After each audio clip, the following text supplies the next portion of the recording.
walking a couple blocks to their car, rather than in the winter when it's cold and it's wet, snowy hill. So the sooner the better. I'll take that down. Right here. The one thing that you probably haven't noticed is the parking meters removed by the park there on that side, so that there could be parking. There's 2 of those. Yeah. There's some taken out though. Any further? All in favor? Motion is carried. Saskatchewan Regional Airport Committee meeting minutes September the 20th, 2007. We have a motion. Moved by Council, second by Council Harrison, that the Saskatchewan Regional Airport Salmon Arm Committee meeting minutes of September 20, 2007 be received with information.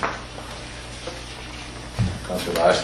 Yeah, just to speak to these minutes, because I won't make a councillor statement later about them. I'll just sort of go through them. What was adopted here was the 5 to 10 year plan for the future development, and it'll last a lot longer than that for development of our airport, which includes an two-way. Also, what we've recommended was the building of some small coverall buildings for hangar use. We feel they're appropriate in the airport area, and then there'll be some large ones. We have some new people joining the airport, as it says there, but more importantly, the airport committee started to move along, and so it's started to be proactive about a lot of things. There's a 2 cents per liter promotional fund that's a tax on our fuel there, and it's the Hangars Association and the Pilots Association there are starting to organize an air fair again. I don't know if it'll be Father's Day next year or not, but it'll be going. So to get people interested in the airport and realize that how much activity does happen up there, whether it be firefighting or the numerous medevacs that happen up there, and to remind everyone that we've gone through the budget requests, and we have several budget requests to keep the airport up and running and where it needs to be. So I'll be bringing those forward. I advocate very, very strongly at budget time. So don't forget about the airport, folks. Thank you. All in favor? Motion is carried. So we have the Community Heritage Commission meeting minutes of September 21st, 2007. We have the motion. Moved by Councillor Canning, second by Councillor Kentel, Heritage Commission Committee meeting minutes of September 21, 2007 be received with information. Discussion. Councillor Harrison. Thank you, Richard.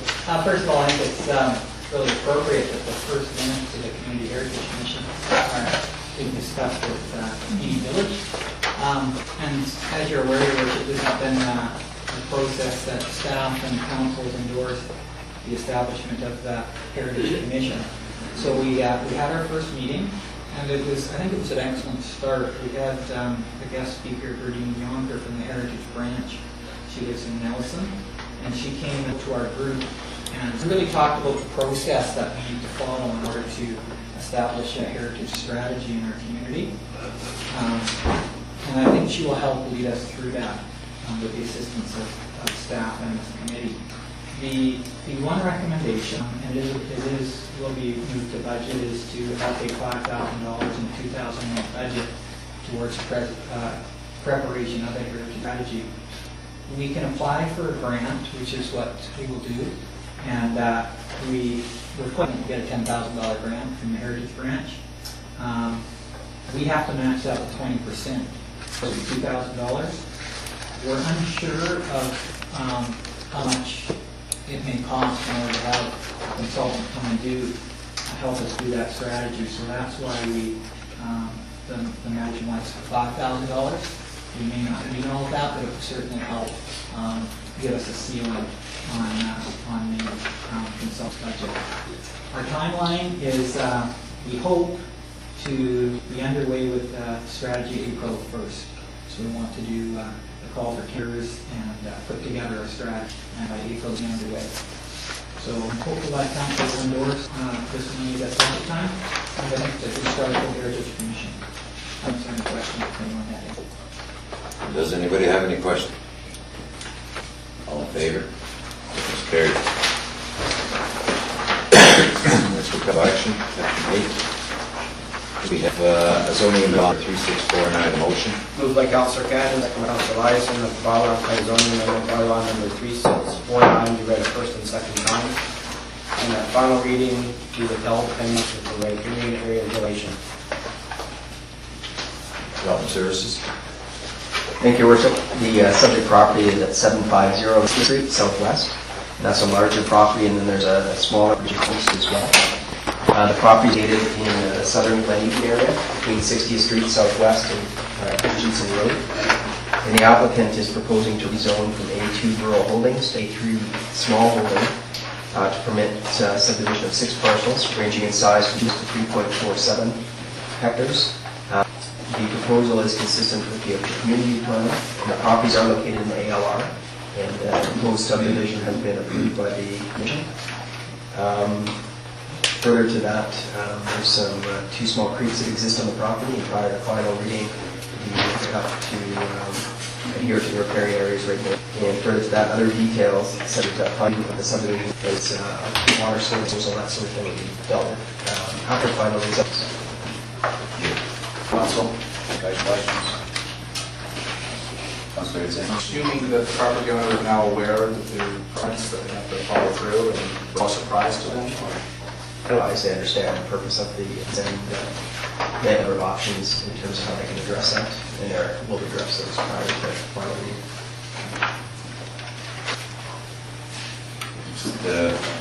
We have to vote on that, should vote. All in favor?